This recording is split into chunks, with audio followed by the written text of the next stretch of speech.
Campbell made their intentions clear early on. Matthew Armstrong's kick and chase unsettled Inst.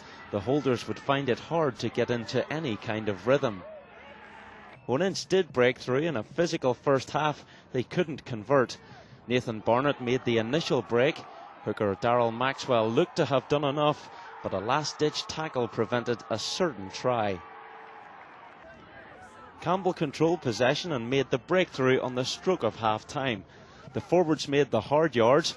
The ball was moved quickly through the backs, and after a quick juggle from Michael Scholes, Matthew Armstrong powered over in the corner.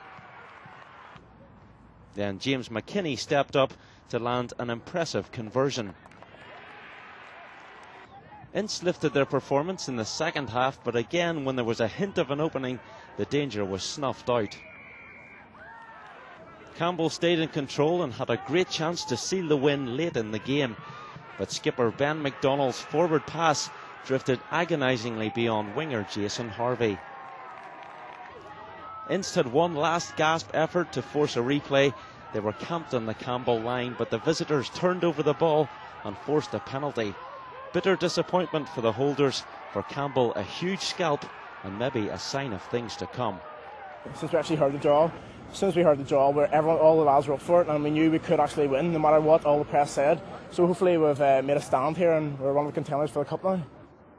Across Belfast, one of the other big favourites were making short work of Sullivan, but the hosts didn't go down without a fight.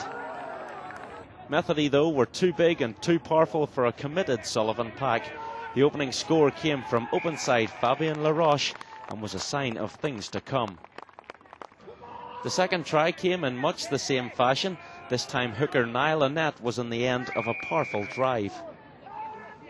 The result was beyond doubt before the break. This time captain Adam Macklin put the finishing touches to another forward drive.